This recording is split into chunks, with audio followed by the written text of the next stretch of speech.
오후에 인수받을 사무실 이전 신고를 위해서 해운대구청을 다녀왔습니다. 이제 지어진 지 40년이 넘은 건물인데다가 주차장도 상당히 좁아서 민원을 보러 갈 땐 항상 불편했었죠. 특히나 해운대 바다 앞에 위치해 있는지라 해수욕장 이용객이 많은 경우엔 차량을 이용해서 접근하기가 짜증날 정도이기도 합니다. 다만 공인중개사라면 만나게 되는 해운대구청 토지정보과의 남자 직원분은 정말로 천사 중에 천사입니다. 세상에 이런 사람 또 없습니다.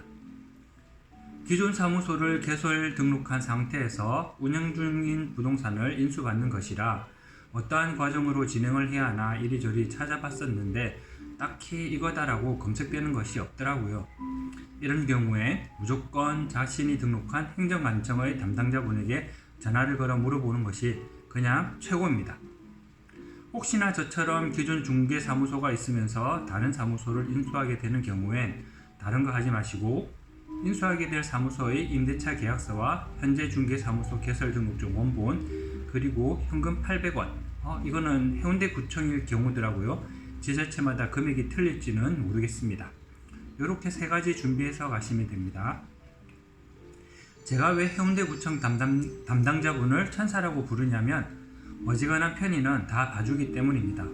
그리고 무엇보다 진짜 남자인 저도 반할 정도로 너무 친절합니다. 너무 친절해서 부담스러울 정도로 싹싹하고 상냥합니다. 3시간 조금 넘은 시간에 도착을 해서 담당자분이 계신 책상 옆으로 가서 살포시 앉았습니다. 통화 중이시더라고요. 전화기에 찍혀있는 시간을 보니 13분을 넘어가고 있습니다. 챙겨오라고 한 서류를 책상 위에 꺼내두고 통화가 끝나기를 기다리는데 곁눈질로 제가 꺼내놓은 서류를 힐끔힐끔 보면서 제 민원을 처리하더군요.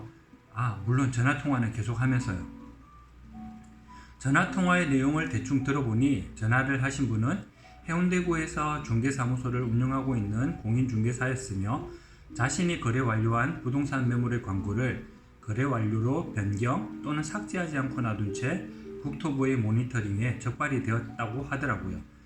그 천사 같은 담당자분도 어쩔 수 없다면서 중개사무소 주소지로 과태료 고지서가 날아갈 거라고 어떻게 뭘 해드리려고 해도 자신의 능력 밖이라고 하면서 제가 일을 마무리하고 나오기까지 통화는 계속 이어졌습니다.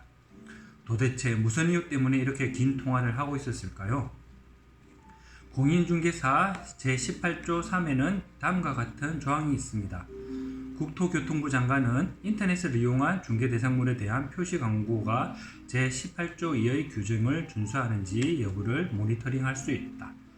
제18조 3의 내용은 이렇게 제18조 2의 내용을 제대로 지키고 있는지 모니터링을 할 수 있다이며 제18조 2의 내용을 자세히 보면 개업 공인중개사는 중개대상물에 대하여 다음 각 코의 어느 하나에 해당하는 부당한 표시 광고를 하여서는 아니 된다고 하여 3가지의 항목을 나열하고 있습니다. 그리고 오늘 전화 민원을 하신 분은 아래의 과태료 처분을 받게 된다고 연락을 받으신 후 구청에 문의 전화를 한 경우였습니다. 이분 같은 경우에는 인터넷에 광고를 하였는데 그 광고가 거래 완료가 된 이후에도 삭제 또는 거래 완료를 표시하지 않아 중개 대상물이 존재하지 않는데 실제로 거래할 수 있는 것처럼 표시 광고가 되어서 이 18조 2의 항목을 위반한 경우가 되겠습니다. 이것을 위반한 자에게는 500만원 이하의 과태료를 부과한다고 51조 과태료 항목에 나와 있네요. 담당자분이 통화 시 공인중개사에게 전달하던 말을 잠시 옮겨보겠습니다. 저도 최대한 도와드리고 싶지만 방법이 없습니다. 만약 다른 공인중개사분들과 같은 매물 광고를 올리셨는데 그분들이 거래 완료한 것을 땡땡님이 모르실 수는 있어요. 그런데 이건 땡땡님이 직접 거래하신 건이잖아요. 이건 저로서도 방법이 없습니다. 그리고 국토부에서 1에서 3월까지 계도기간을 주었습니다.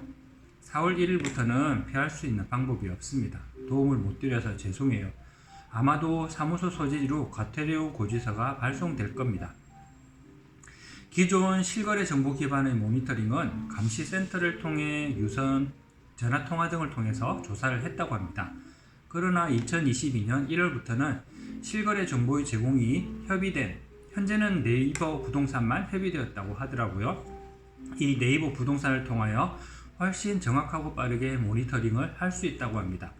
그렇게 2022년 1월에서 2월 두 달 동안 모니터링 결과가 37,000건 정도가 미삭제된 건으로 남아 있었고, 그 중에 8,400건이 자신이 직접 계약하고 미삭제한 건이라고 합니다. 조금 놀라운 수치인데요. 네이버에 올리신 광고는 꼭 확인을 하셔야 할 것입니다. 이건 사람이 일일이 확인하는 것이 아니라 컴퓨터가 확인하는 것이므로 어쩌다가 운이 없어서 걸리는 게 아닙니다. 꺼진 불도 다시 보듯이 마무리한 계약의 광고는 확인하고 또 확인하여 삭제하는 것을 잊지 않도록 해야 하겠습니다.